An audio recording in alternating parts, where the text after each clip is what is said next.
Hello students, in the last video we have discussed just the introduction of the immune system. That was the first video. In this video we are going to start another type of immunity by which we will be provided with the specificity to kill or fight against those pathogens. They are all of two types. Okay. So let us start the two types of immunity. One is the active, another is the passive immunity. Okay.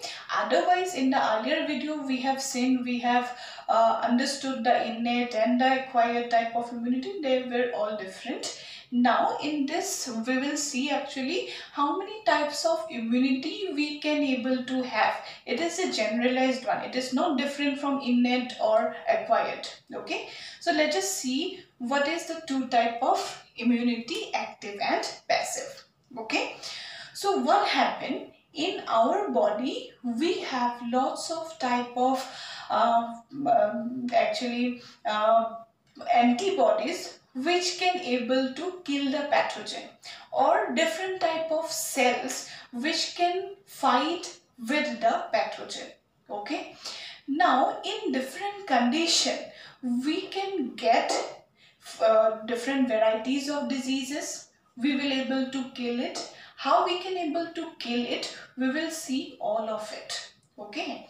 So first of all, just for simpler understanding, just see if it is the active type of immunity. Just remember here this is related with antigen. Okay. And passive immunity, it is related with antibody. Okay, this is the first thing. Active means antigen, passive means antibody. Just simply understand this thing. Now come to the active immunity, where the antigens, whenever have entered inside your body, we will develop, okay, we will develop a type of immunity, okay, that is known as active immunity. Right? And if it is the passive type of immunity, then from outside we will develop another type of immunity that is known as passive immunity. Now let us start with, first of all, natural active immunity. Natural active immunity means what? See, normally what happens, suppose we have not taken any drugs, we have not taken any vaccination. Okay. Now a disease causing pathogen have entered inside your body. Okay, for the first time. Okay, then after that, whenever it enters, our immune system can detect that pathogen, and after that it can kill. Maybe that is a delayed process, and maybe we can suffer from that disease. Okay, but in only once in our lifetime we will suffer from that disease. Next time we will be immune to that disease. That means the same pathogen will not affect you again and again. Once you have suffered, you will recover, and second time you don't have that possibility to suffer from that disease. What is that? That is known as natural active immunity. So in active immunity, what happened? In any type of opportunistic diseases, whenever one individual is supposed somehow get by that pathogen, that individual have suffered from that disease, but only once he had suffered. Next time he will not gonna suffer the same disease once again. So I can give you the example here, that is mumps, smallpox, and measles. Okay, so what happened if an individual somehow gets that mumps virus? It will enter into that individual. He will also suffer from that disease. Okay, because in the first attack we will not able to kill that pathogen. We will suffer, but our immune system will recognize that pathogens that is causing mumps, smallpox or measles. our immune system will take all the information and it will be stored in the memory cell. In the introduction video I have given what is the memory cell. It will be stored all the information, and once the second time the same pathogen will enter, the memory cell is already present, it will kill that pathogen, right? Remember that. So what is natural active immunity? Understand, see, it is associated with antigen, right? So once that antigen, that foreign particle have entered, our immune system is developed in such a way that it may become weak or become diseased. But the next time, for the next time, it has developed it has developed the memory cell who will take all the information about that pathogen, who can recognize that pathogen, so that in the next time, if the same pathogen will enter, our body, our immune system will take very less period of time to kill it. So before their multiplication, we can able to kill that pathogen. Okay, right? Understand that. So this is the natural active immunity. Okay. Now come to the artificial active immunity. Now what is artificial active immunity? In that, what happens? Our body will be exposed to some type of pathogen intentionally, okay, so that our immune system can be tricked, and our immune system will think that a pathogen have entered, I have to develop the antibody against it, okay, and our immune system will develop the memory cell, plasma cell, B, T, all the type of cell will be produced. It will take all the information about that pathogen, and after that we will develop the immunity against that pathogen. Okay, so what is that? This is known as the artificial type of active immunity. Okay, so I can give you that example, that is vaccination. Okay, so in vaccination, what happened? In polio, suppose, okay, do boon jindagi ki, in that 2 drops, what is present? It is the weakened polio virus or attenuated polio virus, where that 2 drops of polio boon, it is going to have the polio virus itself, but it is made sure that all the virus are killed. They cannot cause disease, but at least it can represent itself to our body that yes, this is a pathogen, and our immune system will not know whether it is living or dead.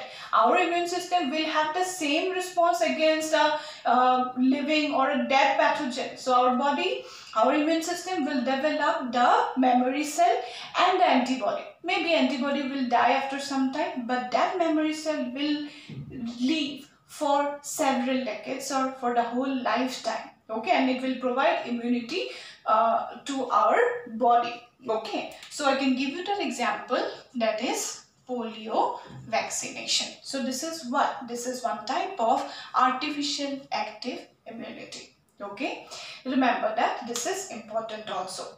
Give a note on artificial active immunity. Okay, or write a note on suppose vaccination. So it will be nothing but artificial active immunity. Okay, now come to the next. Okay, so in that, see, this is known as passive immunity, where it is associated somehow with the antibody. We are going to have 2 type of passive immunity. One is natural and another is artificial. Now, what is that natural passive immunity?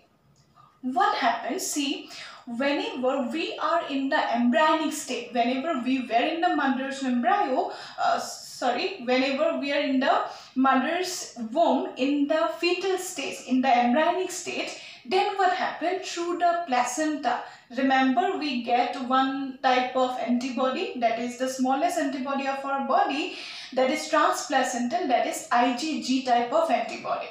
So what happened? Through the placenta, from the mother's body, we get one type of antibody, that is IgG, right? So before birth, we actually get immunized, right? By getting the IgG, we are actually passive natural immunized. Isn't that? Passively, we get immunized by getting this IgG type of antibody, right? And right after birth, what happened? The baby will get the colostrum. Remember, the colostrum is rich in a type of antibody, that is IgA. Okay. So what is that IgA? This is also one type of antibody which will be given from the mother to the infant through the milk. Okay. So what happened right after the birth? The baby will not develop any adaptive immunity, right?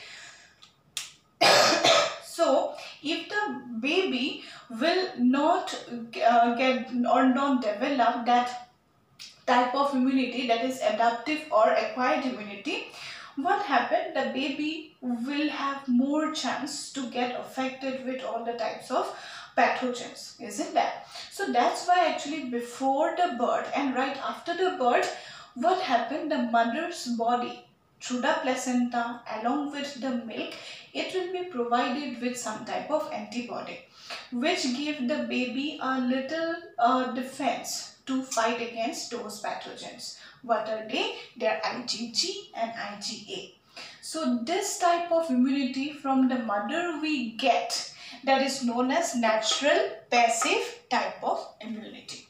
Okay.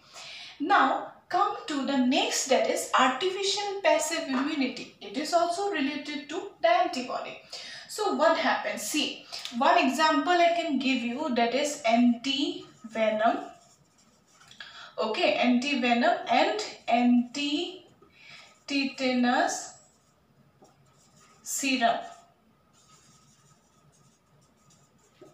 Okay, now what are they? Suppose you are bitten by a snake. Okay, so that snake venom consists of highly dangerous pathogen which can kill you within, suppose, hours. So will you rely on your immune system to give that much time to the immune system so that the immune system can fight against that pathogen? And what will happen if it fails? That means we are going to die, and that happens. Okay. So what happened? That in the artificial passive immunity, the suppose snake have bitten, right? Then what will happen? We will get the anti-venom injection. So in the anti-venom injection, what is present? Directly ready-made antibody. And this ready-made antibody is actually extracted from a different animal, that is horse. Generally it is taken one species, that is horse. So first of all, that horse will be injected with that specific snake venom in a very small amount for about, suppose, 1 month. Okay. So the horse will not die, but the immune system of the horse will develop antibody against that snake venom, right?